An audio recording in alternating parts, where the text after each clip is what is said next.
दोस्तों, नवरात्रि के इस पावन समय में जिसे हम शक्ति काल कहते हैं, इस समय में इस एक चीज का दान करने वाला 100% गारंटी से करोड़पति बन जाता है। उसके जीवन से रुपए पैसे की हर एक समस्या चुटकियों में गायब हो जाती है और चारों तरफ से उसके अलग अलग तरफ से न जाने कहां से उसके घर में धन आने लगता है। इतना धन आता है, इतना रुपए पैसे आते हैं कि वह उसे संभाल भी नहीं पाता है। यह कहावत उसके ऊपर सिद्ध हो जाती है कि भगवान जब देते हैं तो छप्पड़ फाड़ के देते हैं। तो दोस्तों, यदि पुरखे पूर्वजों ने यह कहावत बनाई है तो यह उन्होंने देखा होगा, तभी तो यह कहावत बनी है। तो दोस्तों, यह कहावत आपके ऊपर भी सिद्ध होने वाली है। बस आपको करना ये है कि नवरात्रि के इस पावन समय में जब चारों तरफ देवी की शक्ति का संचार बह रहा हो, तब आपको बस यह एक चीज चुपचाप, बहुत ही गुप्त है लेकिन बहुत शक्तिशाली है, इसे पूरे विधि विधान और नियम के साथ आपको दान करना है। फिर देखिए कितने बड़े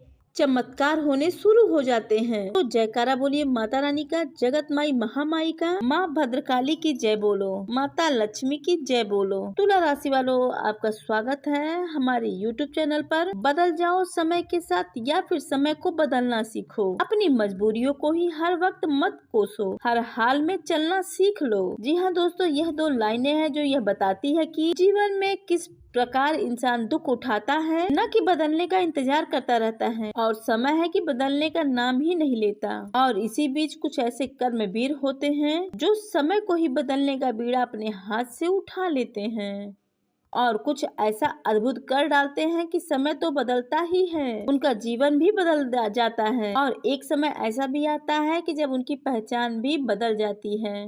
वह कौन से है काम जो आपके समय को बदल देते हैं, आपके जीवन और आपके पहचान तक को बदल सकते हैं? यह जानना बेहद आवश्यक है। ऐसा नहीं है कि आप कुछ कर ही नहीं रहे हैं, आप सब कुछ कर रहे हैं, मेहनत कर रहे हैं, जो आपको समझ में आ रहा है सब कुछ आप कर रहे हैं, लेकिन फिर भी बदलाव नहीं आ रहा है। अब आपको लगने लगता है कभी कभी ऐसा कि हमारे अंदर समझ ही कम पड़ जाती है, आप चीजों को समझ नहीं पा रहे हैं, कहीं न कहीं बहुत बड़ी गलती कर रहे हैं, बैठे रहे हैं। इसलिए पूरे कार्य मन से करने के बाद तभी आपको सही परिणाम प्राप्त नहीं हो पा रहा है। हर समय दुख, परेशानियां, असफलताएं आपका पीछा करती रहती हैं। तो दोस्तों, अगर हमारे इस कार्यक्रम को आप देखते हैं, आपको कुछ कुछ इन बातों का अंदाजा भी होगा कि हम आपसे क्या कहना चाह रहे हैं। दोस्तों, यहाँ पर हम ये बताना चाहते हैं कि सब कुछ इंसान के बस में नहीं होता है। बहुत बड़ी शक्तियाँ या यूँ कहें बहुत बड़े परिणाम भगवान ने अपने हाथ में ले रखे हैं, क्योंकि भगवान जानते हैं कि यह इंसान इंद्रियों का गुलाम है। यदि इस इंसान को सीधे कार्य का सीधा फल दे दिया तो ना जाने यह इंसान क्या क्या कर डालेगा। यह वैसा ही होगा बिल्कुल कि भगवान ने वरदान दे दिया तो अक्सर उसका दुरुपयोग ही होता है। तो अब भगवान इतनी आसानी से वरदान नहीं देते हैं, इसके लिए पात्रता को हासिल करना पड़ता है। और पात्रता कैसे आती है? अपने जीवन में जरूरी मूलभूत बदलाव करने के बाद। तो यदि आपको यह पता चल जाए कि पात्रता कैसे हासिल की जाती है, तो आपके जीवन में सब कुछ आपके मन के अनुसार घटित होने लगेगा। ऐसा नहीं है कि भगवान को आपकी मेहनत का फल न देकर आनंद प्राप्त होता है, उन्हें भी दुख होता है, लेकिन असल में कुछ कहीं न कहीं इंसान में कोई कसर बाकी रह जाती है, इस वजह से आपको आधे अधूरे परिणाम प्राप्त होते हैं। तो दोस्तों, आज के इस वीडियो कार्यक्रम में हम आपको यही बताने जा रहे हैं और एक ऐसी शक्तिशाली चीज के बारे में बताने जा रहे हैं, इसके पार करने के बाद आपके अंदर वह पात्रता प्राप्त हो जाएगी। उसके बाद भी आपको आपके द्वारा किए गए कर्म का ही फल प्राप्त होना शुरू हो जाएगा। यहाँ तक कि आपके जिस कर्मों के फल रुके पड़े हुए हैं, उनके भी परिणाम आपको मिलने शुरू हो जाएंगे। कई बार आपने ऐसा देखा होगा कि कुछ लोग समाज में ऐसे होते हैं जो जीवन का एक हिस्सा बहुत दुख, तकलीफ और परेशानियों में बिताते हैं, लेकिन फिर उनके जीवन में कुछ ऐसा हो जाता है कि उनका जीवन पूरी तरह से बदल जाता है। रातों रात उनके जीवन की परिस्थितियां बदल जाती हैं और ऐसा लगने लगता है ना जाने कहां से इन्हें कुछ बड़ा खजाना मिल गया है, भगवान का खजाना मिल गया है, पता नहीं क्या हो गया है। इनके लिए तो चाल ढाल, रूप रंग, व्यवहार सभी बदल गए हैं, तो पूरी तरह से परिवर्तित हो गए हैं। यही होता है जब भगवान की कृपा प्राप्त हो जाती है। तो न केवल आज के किए जाने आपके कर्म, पिछले सैकड़ों हजारों कर्म जो फल आपको नहीं मिल पाए थे, उन फलों को भगवान देना शुरू कर देते हैं। ये बातें सब शास्त्र बताते हैं। तो इससे जीवन किसी किसी का रातों रात बदल जाता है, किस्मत चमक उठते हैं, और किसी किसी का जीवन भर जीवन बदलता ही नहीं है। असल में लोग आपसे हमेशा यह कहते हैं कि समय हमेशा बदलता रहता है, कभी अच्छा तो कभी बुरा, लेकिन असल में यह बातें कभी जान नहीं पड़ती, क्योंकि कई सारे लोगों को हम व्यक्तिगत तौर पर जानते हैं जो कि जीवन का बहुत बड़ा हिस्सा दुख, तकलीफ और संघर्षों में बिता चुके हैं। तो क्या फिर उनके लिए कभी समय बदलेगा या नहीं? कब बदलेगा? उनकी मृत्यु के बाद, क्योंकि वह मृत्यु के नजदीक ही पहुंच चुके हैं। जब से पैदा हुए हैं तब से 60-70 साल की उम्र तक, अब तक तो समय बदला ही नहीं, केवल दुख में दुख ही पड़ा है। वह इंसान परेशान का परेशान ही है। तो अब समय कब बदलेगा? और दोस्तों, यह जो हम आपको बातें बता रहे हैं यह पूर्ण रूप से व्यवहारिक हैं। आप अपने आसपास के लोगों को देखें, आपको पता चल जाए कि बहुत सारे लोग ऐसे ही इन संसार में जिनके लिए वक्त रुक सा गया है, किसी के लिए अच्छा तो किसी के लिए बुरा। कुछ लोग तो बड़े आनंद में जीवन जी रहे हैं और पूरा जीवन ही उनका निकला जा रहा है सुख ऐश्वर्य को भोगते हुए, और कुछ लोग ऐसे हैं ठीक इसके विपरीत, तंगी परेशानियों में अपना जीवन बर्बाद कर रहे हैं, उसी में जिए जा रहे हैं। वे आस लगाए हुए हैं कि आज नहीं तो कल वक्त बदलेगा ही, लेकिन कल उनका आ ही नहीं रहा है। ऐसा दोस्तों कैसे हो सकता है? तो दोस्तों, हम आपको बता दें, यहाँ पर छोटी छोटी कुछ बारीक बातें हैं जिन्हें आप मिस कर रहे हैं। उन्हीं बारीक बातों को जब आप जानेंगे तभी आपके जीवन की गाड़ी तेज रफ्तार से दौड़ेगी और उनका वक्त बदलेगा। तो दोस्तों, आपको इस कार्यक्रम को पूरे अंत तक देखना है, क्योंकि इस कार्यक्रम को बनाने के लिए हमने सचमुच का बहुत ज्यादा मेहनत किया है और आपके लिए विशिष्ट ज्ञान और आपके जीवन को बदलने के लिए बारीक और छुपे हुए रहस्य लेकर हम आए हैं।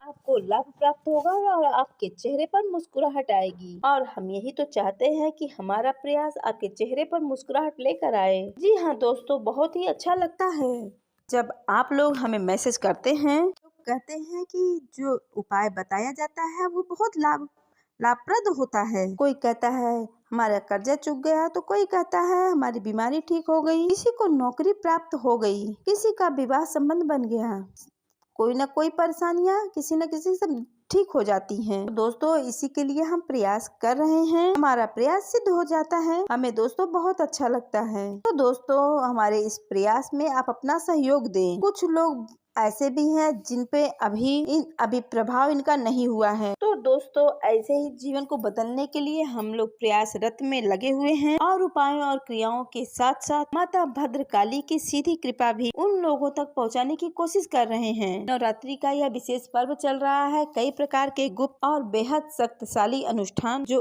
आप लोगों के सर्व मंगल की कामना के लिए किए जा रहे हैं, उनमें हमारा हित तो केवल इतना है कि आपके जीवन में खुशहाली आए, आपकी इच्छाएं और मनोरथ पूर्ण हो। तो बस आप हमारा सहयोग करते रहिए, हमारे द्वारा बताई गई बातों को आप पूरा अवश्य सुनिए और अपने जीवन में अवश्य उतारिए। ये बातें 100% काम करने वाली हैं। प्रयास अपना जारी रखिए। जी हाँ दोस्तों, तो चलिए इस कार्यक्रम को पूरा अंत तक जरूर देखें और इसे सफल बनाइए। तो आज के इस कार्यक्रम को शुरू करते हैं, लेकिन उससे पहले दोस्तों चाहेंगे कि आप माता रानी को आभार अवश्य व्यक्त करें। पूरे भक्ति, पूरे प्रेम, पूरे आदर के साथ कमेंट बॉक्स में लिख दीजिए जय माँ भद्रकाली, माता कृपा करो, और साथ ही साथ जय माँ लक्ष्मी जी अवश्य लिखिएगा। हालांकि जगत जननी माँ भद्रकाली या माता लक्ष्मी है तो एक ही भगवती के स्वरूप, लेकिन बोल देने से मन हल्का हो जाता है और अच्छा भी लगने लगता है। हमें पूरा विश्वास है कि माता रानी आपके इस कार्यक्रम को देखने के बाद माता रानी आपके जीवन को 100% बदल ही डालेंगी। इसी के साथ साथ दोस्तों, अगर आप इस चैनल कार्यक्रम में पहली बार आए हैं तो आप इस चैनल को सब्सक्राइब भी अवश्य कर लें। ऐसा करने से न केवल आप हमारे बल्कि माता रानी के भी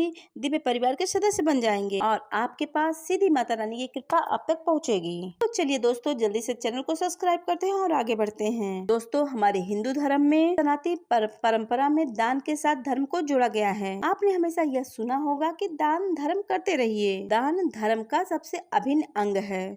दान का इतना बड़ा धर्म के प्रति जुड़ाव है, या यूँ कहें कि दान का धर्म से इतना गहरा नाता है, तो इसके विषय में आपको सारी बातें बारीकी से जानना बेहद अनिवार्य है। और यह एक ऐसा मार्ग है जो आपके जीवन को न केवल जीवन के बाद के जीवन को भी लाभ पहुंचाता है। जी हाँ दोस्तों, दान के कई रूप होते हैं। आज के इस कार्यक्रम में दान का हम एक ऐसा आपको अद्भुत रूप के बारे में बताएंगे जिसे आपको इस नवरात्रि में कम से कम एक बार अवश्य ही कर लेना है। जो भी व्यक्ति इस दान को करेगा उसके ऊपर माँ भगवती की सीधी स्पष्ट कृपा पहुँचेगी ही, और उसके हर एक कार्य में उससे बढ़ चढ़कर कामयाबी प्राप्त होगी।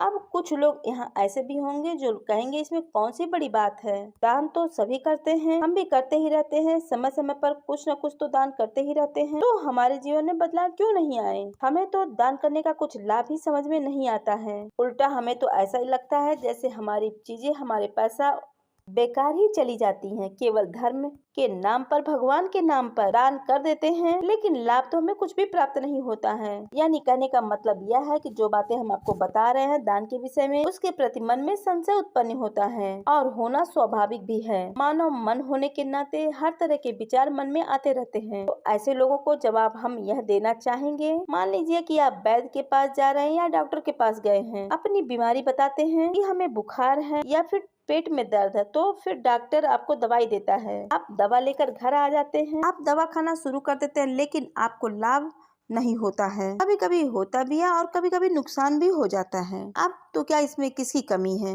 डॉक्टर की कमी है या फिर दवा की कमी है या फिर आपकी कमी है? जी नहीं, किसी की भी कमी नहीं है। कमी है तो केवल विधि की। आपने विधि तो पूछी ही नहीं। हर एक दवा के साथ एक विधि होती है। दवाई क्या है? दवाई आपको कष्टों से मुक्ति दिलाने वाली है, एक विद्या है। अब इसे दान के परिप्रेक्ष्य में देखते हैं। आप दान तो करते हैं, लेकिन आपको दान की सही विधि, संस्कार, सही नियम का ज्ञान आपको नहीं है। तो आप कुछ भी कहीं भी कैसे भी दान कर दिया तो क्या आपको उसका पूरा लाभ प्राप्त होगा? हो सकता है थोड़ा बहुत लाभ आपको समझ में आए, लेकिन इस भाग दौड़ भरे चंचल जीवन में वे लाभ आपको समझ में ही नहीं आएंगे कि कहाँ लाभ हुआ और कहाँ नहीं हुआ।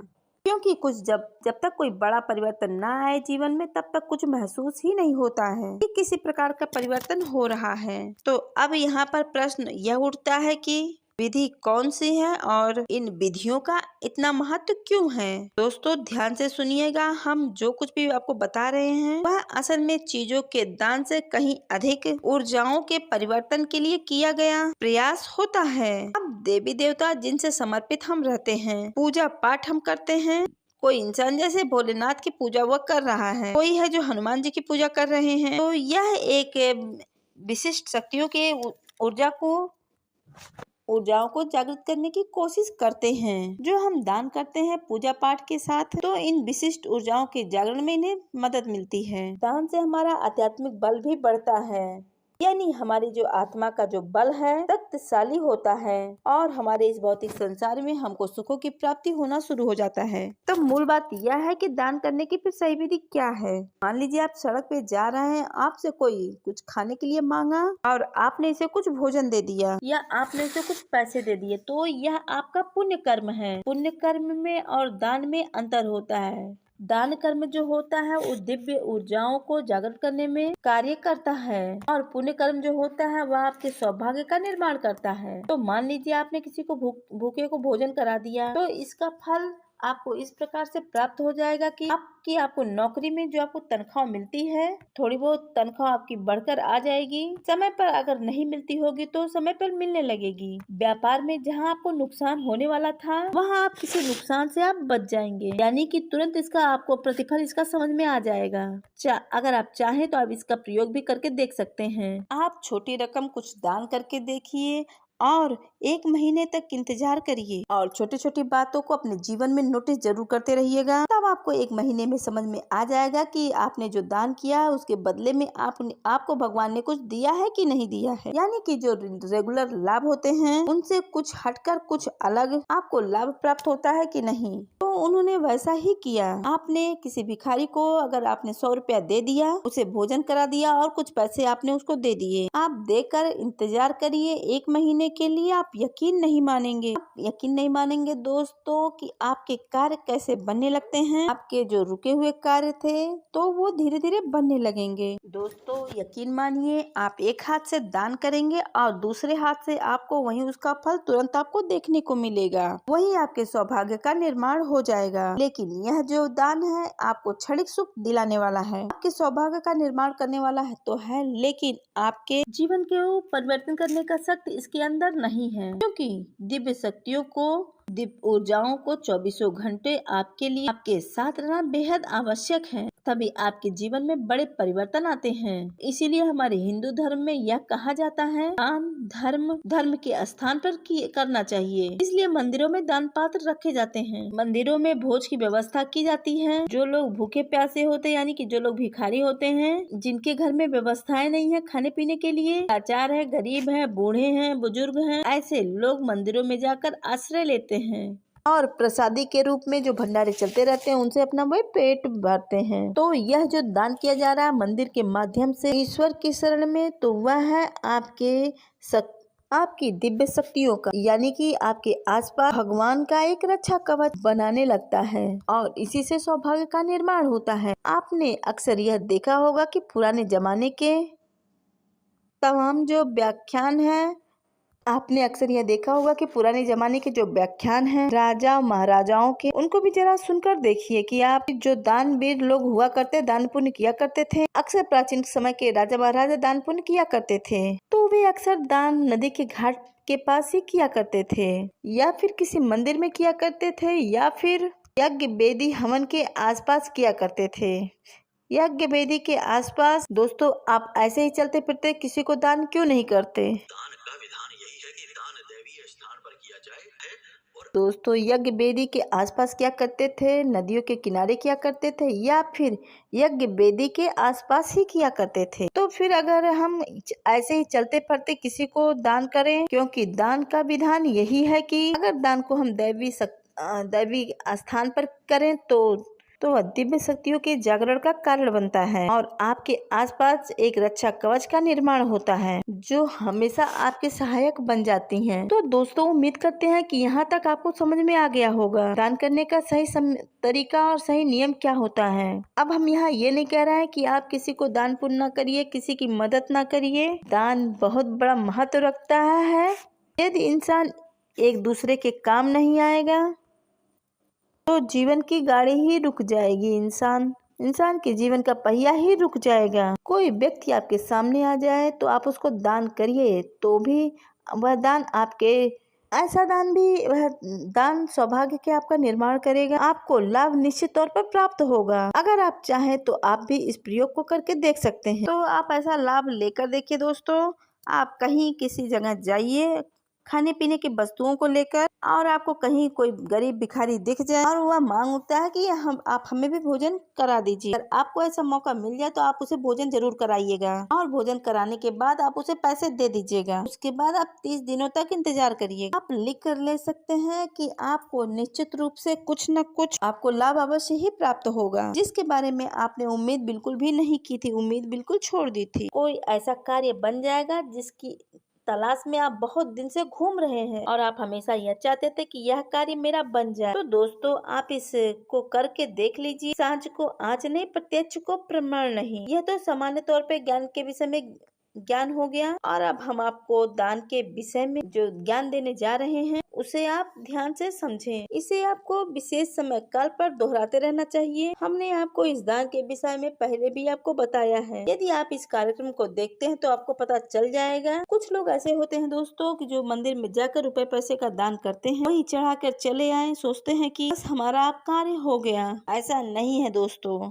दान की भी एक विधि होती है, एक तरीका होता है। दान का अपना एक खास महत्व होता है। अन्न दान हुआ, वस्त्र दान हुआ, विद्या दान हुआ, सबके अपने अलग अलग महत्व होते हैं। तो आपको पंच महाभूत दान करना है। तो पंच महाभूत क्या होता है? हमारा यह पूर्ण प्रकृति, हम और आप 5 महाभूतों से मिलकर बने हुए हैं। जी हाँ दोस्तों, इनके बारे में तो आप जानते ही होंगे, पृथ्वी, अग्नि, जल, आकाश और वायु। दोस्तों, आज के विषय में हम आपको बताएंगे कि इन 5 दान क्या है।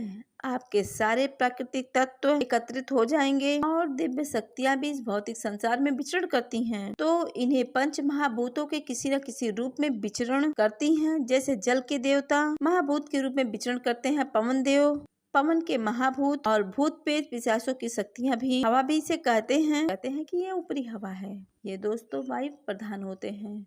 भूत प्रेत पिशाचों की शक्तियाँ भी हवा ही कही जाती है। कहा जाता है दोस्तों ये ऊपरी हवा है, आप सुनते ही होंगे, क्योंकि ये वायु प्रधान होते हैं। इसी प्रकार दिव्य शक्तियाँ जो हैं किसी भी महाभूत के रूप में विचरण कर सकती हैं। यानी कि भगवान की शक्ति की बात करें, यहाँ पे हम उन्हीं की शक्ति का बात कर रहे हैं। भगवान के लिए दोस्तों कोई पाबंदी नहीं है, वे किसी भी भूत के रूप में, जो पंच महाभूत के रूप में हैं, उनमें से किसी भी रूप में वह विचरण कर सकते हैं। और जब पंच महाभूत एक साथ मिल जाते हैं, यह स्थूल संसार और प्रकृति का प्रमाण हो जाता है। भगवान ने तो पंच महाभूतों को मिलाकर एक संसार में जन्म भी लिया है, जिन्हें हम भगवान श्री कृष्ण और भगवान राम के रूप में जानते हैं। खैर, यह सारी बातें आप तो समझते ही हैं दोस्तों कि ये सारी बातें हम आपको इसलिए बताते हैं कि आपको सारे का सारा हमारा नजरिया आपको समझ में आ जाए, और आपको यह कार्य क्यों करना है, इसके पीछे जरूरत क्या है, यह भी आपको समझ में आ जाएगा। जी हाँ दोस्तों, तभी तो आप किसी भी कार्य को करेंगे जब आप उस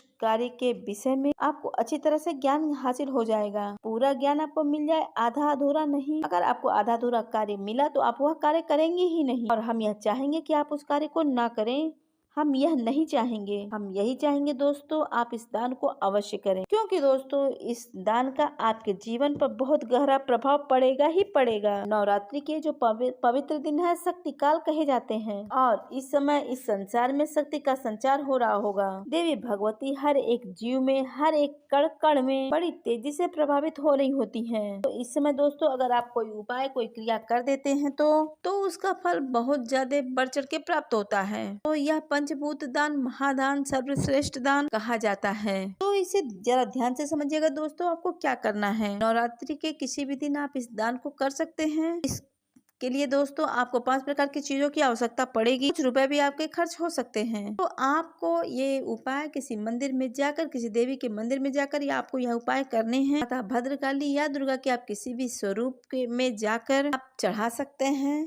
तो अब आपको क्या करना है, इसे आप तो दोस्तों आपको बता दें यह 5 चीजें आपको कौन कौन सी चाहिए। तो सबसे पहली चीज दोस्तों आपको आसन चाहिए। इस पे बैठकर लोग आसन पे बैठकर लोग चालीसा वगैरह का पाठ करते हैं। तो दोस्तों आप वहां जाकर आप वहां से 5 आसन खरीदिए। इस पे बैठकर लोग चालीसा वगैरह का पाठ करते हैं। तो आपको दोस्तों 5 आसन लेने हैं, 5 किताबें खरीदिए। मंदिर में जो पढ़ी जाने वाली किताबें होती हैं, चालीसा वगैरह की किताबें, ये सस्ती होती हैं, आप इसे खरीद लें। 5 किताबें तो खरीदे ही कम से कम। 5 आसन, 5 किताबें, 5 माचिस और 5 ही जल के पात्र, छोटे छोटे हों, गिलास आप खरीद सकते हैं। और कुछ नहीं तो आप मिट्टी के कुल्हड़ भी खरीद सकते हैं। घड़े भी आप रख सकते हैं, क्योंकि मंदिर में लोग पानी भी पीते हैं। जैसा आपको उचित लगे, यानी कि आपको जल के पात्र लेने हैं 5, और इसी के साथ आप 5 पंखे ले लें जो हाथ से घुमाए जाते हैं। अगर आपका पॉकेट अलाउ करता है तो आप 5 पंखे भी खरीद के दान कर सकते हैं। नहीं तो आप बांस के जो आते हैं उसको आप ले सकते हैं। हाथ से घुमाने वाले पंखे, बिजली से घुमाने वाले पंखे भी ले सकते हैं, और हाथ से घुमाने वाले भी पंखे ले सकते हैं। जैसी आपकी व्यवस्था हो, आप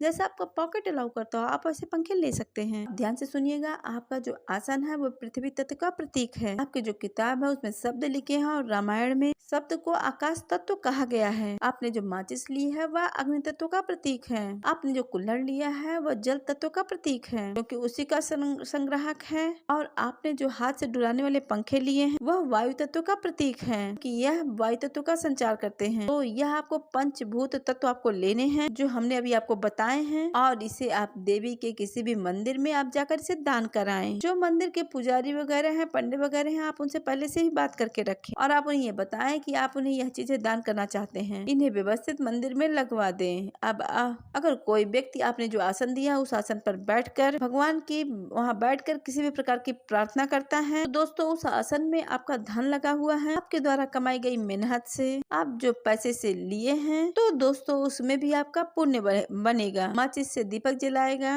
आपके द्वारा रखे गए पात्र से वह या तो पूजा के लिए जल का प्रयोग करेगा। अगर आपने छोटे छोटे गिलास भी ले लिए हैं, अगर आप जो चीज देते हैं अगर पूजा पाठ में इस्तेमाल होता है तो उससे आपके बहुत ज्यादा पुण्य बढ़ेंगे, चाहे वह गिलास हो गया या कोई भी चीज हो गया। दोस्तों आप जो भी दान करते हैं तो उसका कुछ न कुछ हिस्सा आपको जल्द ही प्राप्त, उसका असर आपको जल्द ही देखने को मिलेगा। तो दोस्तों इसमें एक बात ये भी है कि आप मंदिर में आ रहे लोगों की सेवा करने में आप उसमें दिलचस्पी ले रहे हैं और आपका भाग्य भी बढ़ रहा है। इससे बढ़कर आपका कोई कार्य नहीं है। भगवान की सेवा करने में आप लोगों की मदद कर रहे हैं, इससे बढ़कर कोई कार्य नहीं है और इससे ही भगवान की सकारात्मक ऊर्जा और आपके आसपास दिव्य आवरण का निर्माण होता है। जब आप इस दान को करें तो आपको भी कुछ क्रियाएं करनी है। आप एक रुद्राक्ष की माला खरीदे या स्फटिक की माला भी खरीद सकते हैं और उस दिन जिस दिन आप यह दान करेंगे मंदिर में जाकर, उसी दिन आपको मंदिर में बैठकर गाय के घी का एक दीपक जलाकर मंदिर में देवी के सामने ही बैठकर नवरण मंत्र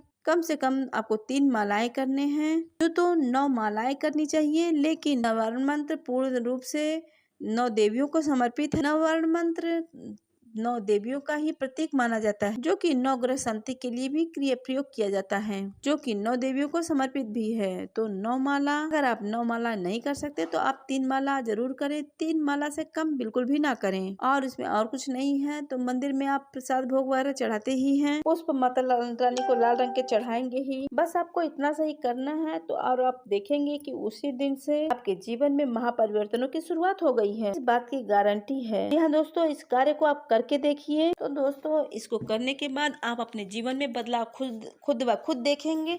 कई लोग कहते हैं दोस्तों कोई भी उपाय हमारे ऊपर कारगर साबित होता ही नहीं है, कोई उपाय काम ही नहीं करता है। तो कई लोगों का भ्रम रहता है कि कई लोग कहते हैं कि हमारे ऊपर कोई जानबूझकर पड़ा हुआ है। उन लोगों के जीवन में भी परिवर्तन आ जाएंगे। आपको पूर्ण भरोसे के साथ ये कार्य करना है, बाकी तो माता रानी है ही, माता रानी सब कुछ देख रही है और आपका अच्छा जरूर ही करेंगी। आप कार्य करते रहिए, फल की इच्छा न करिए, सब कुछ माता रानी पे छोड़ दीजिए, बस आप कर्म करते जाइए। माता रानी को हर वक्त याद कीजिए और बोलिए जय माता रानी की, जय माँ भद्रकाली की। जीवन में कोई भी कार्य करना उस परमात्मा को, उस महाशक्ति को बिल्कुल भी मत भूलना, क्योंकि उद्धार तो उन्हीं की कृपा से होना है। मानव तो